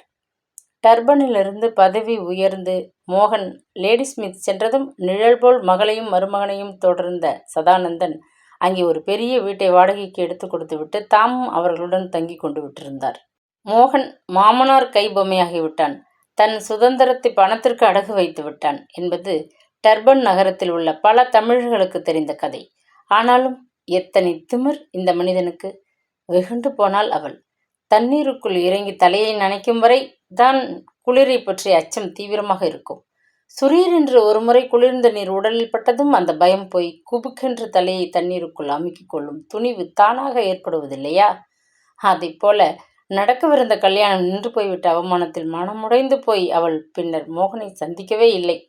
நீண்ட நாட்களுக்கு பின் அவனை இப்பொழுது சந்தித்து பேச வேண்டிய நிர்பந்தம் வந்துவிட்டதே என்று கலங்கி போய் திகிலில் தவித்து கொண்டு வந்த அவளுக்கு அவனது அசட்டை மண்டையில் அடித்தார் போன்றதொரு அதிர்ச்சியை தந்தது. துயரமும் கிளியும் மின்னலாக மறைந்து போயின. அதற்கு பதில் ஆத்திரம் புயலாக மனதிற்குள் மூல விருக்கென்று நாற்காலியிலிருந்து எழுந்தாள். நன்றி என்ற வார்த்தையை கேட்கக்கூட அவன் தகுதியற்றவன் என்ற சீற்றத்துடன், மிஸ்டர் சதீஷ், நம்ம போகலாமே, நேரமாகிறது, வார முடிவுக்குள் பல காரியங்களை கவனித்து முடிக்கணுமே என்று கூறிவிட்டு மோகனை திரும்பி கூட பாராது விரைவாக வெளியே வந்தாள். புதிதாக உள்ளத்தில் ஊற்றெடுத்த ஒரு துணிச்சலால் பாதணிகள் சப்திக்க வேகமாக நடந்தாள். அவளுடன் கூட நடைபோட்ட அந்த இளம் ஆசிரியர் மிகவும் உற்சாகமாக பேசிக்கொண்டே வந்தான். வராந்தாவிற்கு சற்று தூரத்தில் கார் பார்க்கில் முதலாவதாக நின்ற இளம் பச்சை வண்ண பென்ஸை அவளுக்கு ஆவலுடன் காட்டினான். இது மிஸ்டர் மோகனுடைய புதிய கார். முந்தா நாள் அவரது பிறந்த நாள். அதற்கு பரிசாக அவர் மனைவி அவருக்கு வாங்கி தந்தார்களாம். இது மாதிரி ஒரு கார் வச்சுக்க என்னை போன்ற ஆசிரியர்களுக்கு கட்டுப்படியாகாது. ஏக்க தவிப்பில் மெல்ல சிரித்தான். ஒரு பழைய தகர டப்பா போன்ற கார் கூட வச்சுக்க முடியாத நிலையில் இருந்தபோதுதான் இந்த மோகனை நான் சந்தித்தேன். பெற்றோர்களை சிறு வயதிலேயே இழந்துவிட்டு தன் அக்கா வீட்டில் அத்தான் தயவில் படித்த ஆளானவன். உபகார சம்பளம் வாங்கி BA முடித்து ஆசிரியர் பயிற்சி பெற்று சிப்பிங்கோ பள்ளியில் வேலைக்கு அமர்ந்த போதில் அவனை நான் சந்தித்தேன். அப்போதெல்லாம் வேலைக்கு பஸ்ஸில் தான் இவன் வருவது வழக்கம். சிரிக்க சிரிக்க பேசும் இவனது சாமர்த்தியத்திற்கும் அழகான கம்பீர தோற்றத்திற்கும் மனதை பறிகொடுத்தேன். என்னை மணந்து கொள்ள தன் தகுதியை உயர்த்து கொள்ள வேண்டும் என்ற வீம்புக்காக தவணை முறையில் முதலாக ஒரு குட்டி VW காரை வாங்கி கொண்டு வந்து எங்கள் வீட்டு வாசலில் வந்து நிறுத்திவிட்டு உள்ளே வந்தானே, அதை சுலபமாக மறக்க முடியுமா? முன்னரையில் இவனை உட்காரச் சொல்லிவிட்டு அண்ணி சௌந்தரியிடம் ஓடி அவன் வந்திருப்பதை பற்றி சொல்ல வாயை திறக்கும் முன் அண்ணி கேட்டுவிட்டாள். அடிக்கடி உன்னை போனில் கூப்பிடுகிறானே மோகன் என்கிற டீச்சர், அவன்தானே வந்திருக்கிறான்? நீ சொல்ல வேண்டாம். எனக்கு எல்லாம் புரிகிறது. அண்ணி, நீங்க ரொம்ப கெட்டிக்காரங்க என்று கொஞ்சிபடி அவளது கையை பற்றி கொண்டேன். மூக்கும் முகமும் சிவக்க, நெஞ்சு படபடக்க, தாயைப் போல என்னை சின்ன வயதிலிருந்து வளர்த்து விட்டவங்க நீங்க. அந்த நம்பிக்கையில உங்ககிட்ட கேட்டுக்கிறேன். இவர் என்னை கல்யாணம் பண்ணிக்க ஆசைப்படுகிறார். அண்ணன் கிட்ட சொல்லி ஒப்புதல் வாங்கி கொடுக்க உதவணும் அண்ணி. ரொம்பவும் குழைந்தேன். அதற்கு பின் எத்தனை முறை வந்து விட்டான் எங்கள் வீட்டுக்கு இந்த மோகன். ஒரு நாள் வீட்டுக்கு வந்தவன் என்னை என்னுடன் கூட காரில் அழைத்து போக விரும்பினான். அனுமதி கொடுக்க உடனடியாக அண்ணி சௌந்தரி மறுத்து விட்டாள். நிச்சயதார்த்தம்னு ஒரு சடங்கு ஊர் அறிய ஆகும் முன் நீங்க அவளை வெளியே தனியே அழைத்து போவதை நான் ஒப்புக்க மாட்டேன். கண்டிப்பாக கடுமையாக பேசிவிட்டாள். மோகன் முகம் சுருங்கி போனான். நிச்சயதார்த்தத்திற்கு ஒரு வைர மோதிரம் வாங்கி வரத்தானே கடைக்கு கூட்டி போக ஆசைப்படுகிறேன், சமாளித்தான். நீங்க பார்த்து வாங்கி வந்து போடும் மோதிரத்தை அவள் ஏத்துப்பாள். அதுதான் முறை. சௌந்தரி அண்ணி விடாப்பிடியாக மறுத்தாள். வீட்டுக்கு திரும்பியவன் என்னை போனில் அழைத்து ஒரு மூச்சு என் பெரிய அண்ணியை திட்டி தீர்த்தான். உன் அண்ணி சௌந்தரி இந்தியாவில் பிறந்தவங்க இல்லையா? அதனால்தான் இத்தனை காலமும் இந்த நாட்டில் வாழ்ந்தும் அந்த நாட்டு கட்டிப்பட்டுத்தனம் போகலை. உனக்காகத்தான் பொறுத்து கொண்டு போனேன். இல்லாட்டி அந்த இந்தியக்காரின் மூஞ்சியில் அடித்தாற் போல சொல்லியிருப்பேன். உங்க இந்தியாவில் தான் இன்னமும் சுதந்திரம் அடைந்து இத்தனை ஆண்டுகளாகியும் வரதட்சணை சீர் இதுகளை கொடுத்து ஒரு பெண் தன் கணவனை விலைக்கு வாங்கும் அவலம் நடந்து கொண்டிருக்கிறது. அப்படியெல்லாம் நாங்கள் இந்த நாட்டில் ஒரு பெண்ணை அவமானப்படுத்துவதில்லை. திருமண செலவு பூராவையும் மாப்பிள்ளையே எடுத்துக்கொண்டு வாழ்க்கை துணைவி என்று ஒரு பெண்ணை ஏற்றுக்கொண்டு நாங்கள் பெண் குலத்தை பெருமைப்படுத்துகிறோம். அதனால உங்களது கட்டுப்பட்டித்தனத்திற்கு நான் ஏன் கட்டுப்படணும்? கேட்டு இருப்பேன். போனால் போகட்டும் என்று உன் அண்ணியை இந்த முறை மன்னித்து விட்டிருக்கிறேன் என்றான். அன்றிலிருந்து மோகன் பெரிய அண்ணியை வெறுக்கத் தொடங்கி விட்டிருந்தான். சௌந்தரி அண்ணிக்கு இவனை ஏனோ பிடிக்கவில்லை. கல்யாண ஏற்பாடுகள் நடந்து கொண்டிருந்த போது ஒரு நாள் அவளே கேட்டுவிட்டாள். காவேரி, மோகனை நீ மனப்பூர்வமாக விரும்புகிறாயா? இன்னமும் கல்யாண தேதியை நாம் குறிப்பிடலை. எவ்விதமான வாக்குறுதியும் கொடுத்து விடவில்லை. அண்ணி, என்ன வார்த்தை இது? மோகனை நான் ரொம்பவும் நேசிக்கிறேன். கோபமும் துயரமுமாக கத்திவிட்டேன். அவனுக்கு குடிப்பழக்கம் உண்டாமே. இந்த நாட்டில் குடிப்பழக்கம் வச்சுக்கிறது நாகரிகமான பொழுதுபோக்காகி விட்டிருக்கே. நான் மோகனை அந்த பழக்கத்திலிருந்து திருத்தி விடுவேன். அப்படித்தான் உன் அண்ணனை பற்றி நினைச்சேன். திருத்த முடிஞ்சுதா? கடைசி மூச்சு வரை அவர் குடிப்பதை நிறுத்தலை. உன் சின்ன அண்ணனை பற்றி கேட்கவே வேண்டாம். மோகனுக்கு குதிரை பந்தயத்தில் ரொம்ப ஈடுபாடாமோ? அண்ணி, கல்யாணம் என்பதே ஒரு பந்தயத்தை போலதானே. வெற்றி தோல்வி என்ற இரண்டையும் சம அளவில் எதிர்பார்க்க வேண்டிய ஒரு இணைப்பு தானே. குறை கண்டுபிடிச்சிக்கிட்டு இருக்கீங்க. கோபத்துடன் மிகவும் வெறுப்பாக நான் பதிலளித்து விட்டேன். அண்ணி முகம் சிவந்து போனாள். அதற்கு பின் எதிர்ப்பு ஏதும் தெரிவிக்கவில்லை. அன்று அண்ணி மேல் நான் கோபம் கொண்டது நியாயமாக எனக்கு பட்டது. ஆனால் பின்னர் தானே மோகனது உண்மை உருவம் தெரிந்தது. எங்கள் வீட்டு சம்பவத்தை விட பெரிய இடம் என்றதும் கல்யாணத்திற்கு தேதி வைத்து அழைப்பு அனுப்பிவிட்டதை கூட பொருட்படுத்தாது ஒரு கந்தல் துணியை கழற்றி எறிவது போல என்னை உதறி விட்டுவிட்டு பிரமிளாவை மணக்க திட்டம் போட்டு கல்யாணத்தை நிறுத்தி என் முகத்திலே கரியை பூசிவிட்டான் காதகன். தாய் நாட்டில் வரதட்சணை வாங்குகிறவர்கள் என்று அவர்களை பற்றி கேவலமாக வாய்க்கிழியே பேசிய இவன் தன்னை எவ்வளவு கேவலமாக பணத்துக்கு விற்று கொண்டிருக்கிறான் தெரியுமா? மிஸ்டர் சதீஷ், இவன் ஒரு காலத்தில் என்னை காதலிப்பதாக நடித்த அயோக்கியன். பணத்திற்காக தன் மானத்தை அடகு வைத்துவிட்ட பாதகன். படபடவென்று நடந்தது அனைத்தையும் மனம் தன்னுள்ளே கொட்டி கொண்டிருக்க அவள் உதட்டை கடித்து கொண்டு குளிரை விரட்ட கோட்டை இழுத்து நெஞ்சின் மீது நன்றாக மூடிக்கொண்டு மௌனமாக ஆத்திரத்தில் வேகமாக பரிசோதனை அறையை அடைந்தாள்.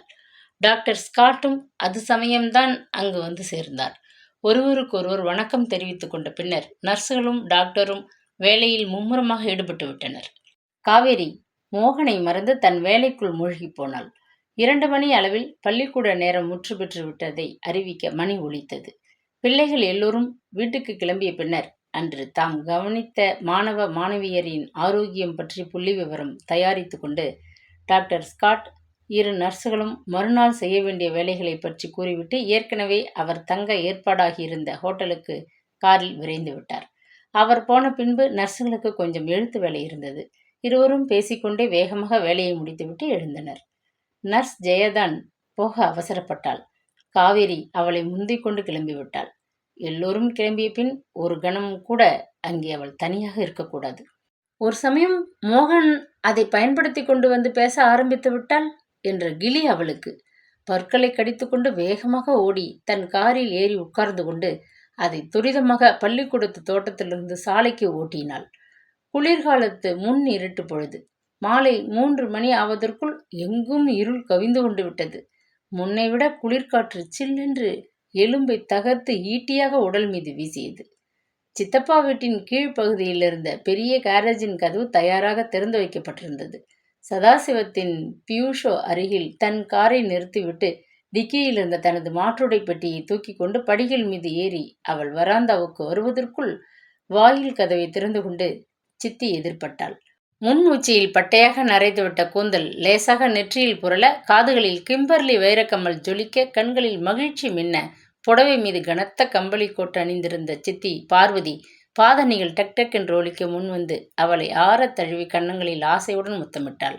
கார் சத்தம் கேட்டு ஓடி வரேன். காலையில் அப்படியே பள்ளிக்கூடம் போயிட்டியா? பசியோட வந்திருப்ப. வாம்மா. அனைத்தபடி உள்ளே அழைத்து சென்றாள். ஆமாம் சின்னம்மா, இப்பத்தான் வேலை முடிஞ்சது, நேரே இங்கேதான் வரேன் என்று கூறியபடி தன்னை விடுவித்துக் கொள்வதற்குள் ஃபேண்ட் சட்டை அலங்காரத்தின் மீது கனமான கம்பளி ஸ்வெட்டர் தரித்திருந்த சித்தியின் மருமகள் அம்பிகா சீராக வெட்டி கொண்டிருந்த முடி முதுகில் பரவ பாவாடை விரிக்க ஓடி வந்து அவளை கட்டி அணைத்து கொண்டு கன்னத்தில் சாயப்பூச்சில் மின்னிய தன் உதடுகளை அழுத்தினாள். ஹலோ காவேரி, நீ வந்திருக்கிறத பற்றி எங்கள் எல்லோருக்கும் சந்தோஷம், உண்மையான அன்போடு சொன்னாள். இப்பேற்பட்ட வரவேற்பு. சித்தப்பா ஜோதி விட்டவர்கள் விருந்தோம்பலில் அவளை திணற வைத்து விடுவார்கள் என்பது முந்தைய அனுபவங்களில் அவள் அறிந்திருந்த உண்மை. அவள் எதுவும் பேசும் முன் அம்பிகா அவளது கைப்பெட்டியை வாங்கி கொண்டு அவள் தங்கப்போகும் அரைப்பக்கம் தள்ளி கொண்டு போனாள். விருந்தாளிகளில் மிகவும் வேண்டியவர்களுக்கு மட்டுமே உபயோகிக்க கொடுக்கும் அந்த அறையை அம்பிகா மிகவும் அமர்க்கலமாக அவளுக்காக அலங்கரித்திருந்தாள். இந்த பிங்க் ரூமைத்தான் உன் அண்ணன் உனக்கு தயார் செய்து வைக்க சொன்னார் என்று சிரித்து கொண்டே அறைக்குள் அவளது பெட்டியை வைத்தாள். அம்பிகா கனமான ரோஜா வண்ண வெல்வெட் திரைச்சீலை ஜன்னல்களை மறைக்க, படுக்கை மீது ரோஜா வண்ண கம்பளிகள் தயாராக போடப்பட்டிருந்தன. தொப்பென்று படுக்கையில் விழுந்து கம்பளிக்குள் சுருண்டு கொண்டு வாயை மட்டும் திறந்து சாப்பாட்டை என் வாயில் கொஞ்சம் போட்டுடு, போதும், குளிர் தாங்களை என்று கூவ வேண்டும் போன்ற தவிப்பு அவளுக்கு. டர்பன்காரங்களுக்கு மேல் தேசத்து குளிரை கண்டு ஒரே பயம். எங்களுக்கு இது ரொம்ப பழக்கமாயிடுச்சு. பற்கள் பளிச்சிட மெல்ல சிரித்த அம்பிகா டவல், சோப்பு பெட்டி இத்தியாதிகளை அவள் கையில் வைத்து குளியல் அறை பக்கம் தள்ளிவிட்டாள். நறுமணம் தரும் பாத் சால்ட்டை தூவி இதமான சூட்டில் தொட்டியில் நீரை நிரப்பிக்கொண்டு வெகு நேரம் குளித்தபோது பயண களைப்பெல்லாம் பஞ்சாய் பறந்து போய்விட்ட உணர்வில் புது தெம்புடன் நைட் ட்ரெஸ் மீது சைனீஸ் ட்ரெஸ்ஸிங் கவுன் அணிந்து வெளியே வந்தாள். கணவனும் மாமனாரும் தாங்கள் நடத்தி வந்த சூப்பர் மார்க்கெட்டை மூடிவிட்டு வீடு வரும் நேரம் என்பதை உணர்ந்த அம்பிகா சாப்பாட்டை சூடுபடுத்தி கொண்டிருந்தாள். இன்று சோமாவாரம், எல்லோரும் விரதம், கறி மீன் கிடையாது, பயப்படாதே, உனக்கு தேவையான சைவ சமையலை தனியே உனக்காக தினமும் தயார் செய்து தருவேன், உள்ளே வாயேன்.